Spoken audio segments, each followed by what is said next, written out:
हर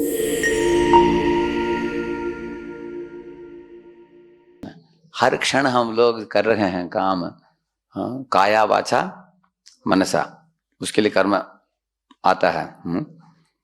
कोई बच नहीं सकता, अच्छा बुरा कर्म हम इकट्ठित करते जा रहे हैं। जैसे नीम का बीज अगर बोते हो तो नीम का पेड़ निकलता है, इस आम का बीज बोएंगे तो आम का पेड़ निकलता है। इस तरह पाप और पुण्य दोनों को हम लोग अर्जित करते जा रहे हैं। सुबह जब सूर्य का उदय होता है, रात को हम लोग सोते हैं। इस तरह दिन भर हम लोग कुछ ना कुछ कर्म करते हैं, हमारे शरीर से, वाणी से, मन से। अगर हम किसी को दुखित करते हैं तो बाद में दुख वापस लौट आता है हमको, किसी को हम सुखी करते हैं तो सुख वापस लौट आता है।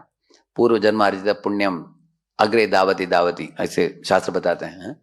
पूर्व जन्म में किया हुआ पुण्य पाप के अनुसार नतीजा निकलता है। जैसे अगर किसी ने पुण्य किया हो, उसके लिए खूबसूरत शरीर मिलता है, अच्छे खानदान में जन्म मिलता है, अच्छी पढ़ा लिखा होता है, और धन दौलत की कमी नहीं है, अच्छा भोजन खाता है, तंदुरुस्त है शरीर उसका है, और उसके बीवी बच्चे सब अच्छे हैं, अच्छा जीवन अच्छा चल रहा है, उसको धार्मिक होता है, पुण्यात्मा है। अगर किसी ने पाप किया हो, उसके लिए कुरूप शरीर प्राप्त होता है, उसको धन दौलत नहीं होता, कभी 3 दिन में एक बार भोजन मिलता है, खाने के लिए सही ढंग से मिलता नहीं है, व्याधिग्रस्त शरीर होता है, अंगूठा छाप होता है, और कभी कभी उसको कोर्ट केस में बार बार दिन सालों साल जाना पड़ता है उसको। तो इस तरह दुखमय जीवन उसको बिताना पड़ता है ऐसे। और अगर घोर पाप किसी ने किया है, जैसे हम लोग आज सुन रहे हैं, कोई भी पिता के स्थान में रहकर बहू के साथ गलत व्यवहार करता है, ऐसे लोगों को कुत्ता बिल्ली का शरीर मिलता है। अगले जन्म में उनको पाप का कृति के कारण उसको दंड मिलता है इस तरह उनको। तो कुत्ते को देखा हमने, बाकी कुत्ते काटते हैं और उनको भोजन नहीं मिलता है, इससे तो ये लोग इनके बारे में सोचते नहीं है, अच्छा बुरा। तो हमें पुण्य करना चाहिए, पाप करना चाहिए। अगर मैं पूछूंगा ऐसे, सब लोग क्या बोलेंगे? पुण्य करना चाहिए बोलेंगे। लेकिन पुण्य करने वाले भी इस दुनिया में वापस आते हैं, उनको वापस शरीर प्राप्त होता है, तो शरीर में जन्म मृत्यु जरा आदि होता है। लेकिन जो भक्ति मार्ग में जुड़ते हैं, वो लोग पुण्य पाप दोनों से ऊपर उठ जाते हैं। इसलिए जैसे एक कथा आता है नृग महाराज की है। नृग महाराज ने पुण्य कार्य ही किया, लेकिन पुण्य कार्य में भी कभी कभी गलती हो जाता है। 2 ब्राह्मणों को उन्होंने गाय दिया, लेकिन एक ब्राह्मण को दिया हुआ गाय भटक गया दूसरे ब्राह्मण के झुंड में। इसके कारण तो पहला ब्राह्मण नाखुश हो गया, बोला कि मुझे मेरा गाय गुम गया, आपने उसको उठाकर आपने कैसे दिया दूसरे ब्राह्मण को, वो गाय चाहिए मुझे। तो उन्होंने दूसरे ब्राह्मण को बोला कि आप ये गाय छोड़ दो, मैं तुमको 1000 गाय दूंगा। वो बोला 1000 नहीं चाहिए, हमको यही चाहिए। वो बोला, तो दोनों ब्राह्मण हट गया, इसके कारण दोनों नाखुश हो गए। तो अगले जन्म में ये जो नृग राजा था वो बना चिपकली। हाँ बोलेंगे, अरे पुण्य करके चिपकली बना? अभी अभी आपने बोला कि पुण्य करने वालों को भलाई है। भलाई है जरूर, लेकिन पुण्य करते करते अगर गलती हो गया कुछ, उसमें दंड भी है।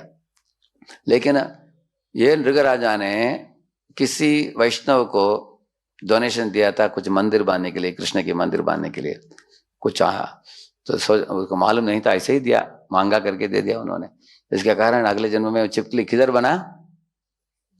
द्वारका में बना वो। तो यादव लोग जो थे, यदु कुमार लोग, वो लोग खेल रहे थे। उन्होंने देखा बहुत बड़े एक कुआं के अंदर बड़ा चिपकली है, उन्होंने तुरंत जाकर कृष्ण को बता दिया।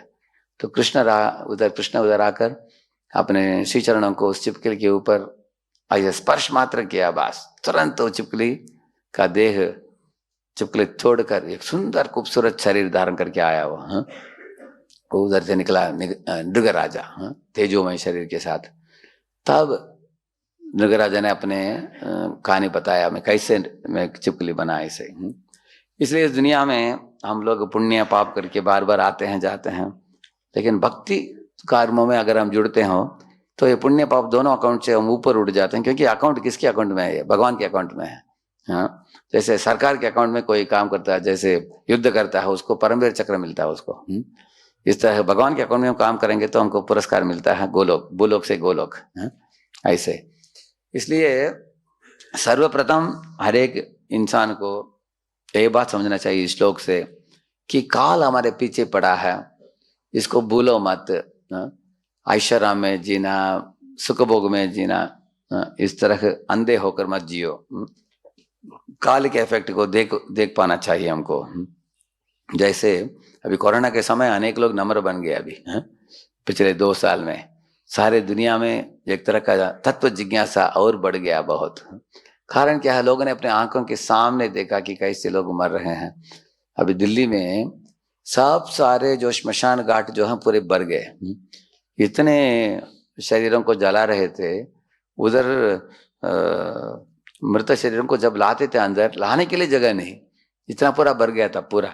उसके बाद कुत्ता का एक श्मशान है, उधर भी लेके गए ये मनुष्यों के शरीर को जलाने के लिए। वो फोटो आया था न्यूज़पेपर में, the place for the dogs cremation, उधर भी इनका शरीर ऐसा किया गया। और अस्पताल से सीधा श्मशान घाट में जाता था, कोई नाता रिश्ता उनके चेहरे को भी नहीं देख पाते थे ऐसे। करेक्ट है ना? अभी जो हुआ पिछले 2 साल में 1.5 साल में हमने देखा है, तो इंसान जग गया। अभी अनेक लोग सोच रहे हैं कि अरे क्या रखा है इस दुनिया में, किसी को कुछ भरोसा नहीं है, किसी को कुछ भी हो सकता है, कभी भी हो सकता है, आज नहीं तो कल। आप क्योंकि कोरोना ने कुछ पक्षपात नहीं किया, आप बुढ़े हो, युवक हो, तरुण हो, तरुणी हो, बच्चे हो, सबको पकड़ा हो। जिनका टाइम हो गया, एक्सपायरी डेट आ गया, उनको निगल लिया उसने। इसलिए इंसान को देखना चाहिए कि जन्म मृत्यु जरा व्याधि दुख दोष अनुदर्शनम। हमें हमेशा समझना चाहिए कि स्मरणित्यम अनित्यता। चाणक्य एक श्लोक बोलता है, वो वेरी फेमस श्लोक है, व्हाट इज दैट? त्यज दुर्जन संसर्गम भज साधु समागमम कुरु पुण्यम होरात्रम स्मरणित्यम अनित्यताम, ऐसे बताता। त्यज दुर्जन संसर्गम, दुर्जन लोगों का संग छोड़ो, क्योंकि दुर्जनों के संग से इस तरह की बुरे आदतें आते हैं। ये जो बुढ़ा आदमी के बारे में बोला, जो गलत व्यवहार कर रहा है, वो सिनेमा देखा होगा, वो सिनेमा देखता है, टेलीविजन में सीरियल देखते हैं। कुछ लोग 80-90 होने के बाद भी टेलीविजन देखते रहते हैं, सिनेमा मैगजीन पढ़ते रहते हैं। तो इसके कारण गलत संस्कार घुस जाता है अंदर, उसके कारण इस तरह के दुर्व्यवहार करते हैं। जैसे दुर्जन संसर्गम, उसको छोड़ो। भज साधु समागम, उस समाज में आओ, साधु समाज में, जिधर संत महात्मा लोग साथ में आकर भगवान की नाम रूप गुण लीला का कीर्तन इत्यादि करते हैं, उधर आकर जुड़ो, ऐसे बताते हैं। कुरु पुण्य महोरात्रम, अरे सुबह सूर्य का उदय होता है, शाम का अस्तमन होता है, तुम्हारा जीवन के आयु की अवधि में एक दिन कट गया, इसलिए कटने मत दो। एक दिन कटने के पहले कुछ अच्छा कार्य कर लो भगवान के लिए। कुछ नाम जपो, भगवान के दर्शन के लिए जाओ, सर्ज को कुछ भगवत कैंकर्य करो, सेवा करो, गीता भागवत पढ़ो। हर एक दिन हम लोग रात को सोते समय पूछना चाहिए कि भगवान के लिए मैंने आज क्या किया। सोलमाला तो करना ही चाहिए, करते हैं, लेकिन उसको छोड़कर और क्या सेवा की हमने भगवान के लिए, भक्तों के लिए, गुरु के लिए हमने क्या की। तो क्योंकि एक एक दिन जब कटता जाता है, हमारा आयु का अवधि कम होता जाता है, करेक्ट है ना? और जब एक्सपायरी डेट आ जाएगा, हमको छोड़कर जाना पड़ेगा।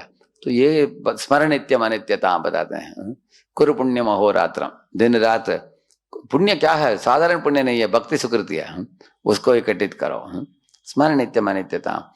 ये दुनिया आज है, कल नहीं रहेगा, आत्मा छूट जाएगा शरीर से। जब आत्मा मृत्यु के दिन बाहर निकलता है शरीर से, तो नाता रिश्ता आकर रोएंगे, श्मशान में लेके जाएंगे। तब हम देखेंगे कि हमारे शरीर को लेके जा रहे हैं, जला रहे हैं, सब देखेंगे। हम अभी जला दिया, सब लोग निकल गए श्मशान से, हम अकेले रहेंगे उधर। उस समय देखेंगे कि अरे सब लोगों के साथ रहा मैं, सब नाता रिश्ता छोड़कर चले गए घर में, अभी अपने काम काज में पड़ गए वो लोग। तो हमारा क्या होगा? तब परमात्मा रहते हैं, परमात्मा हमको लेके जाते हैं अगले शरीर में।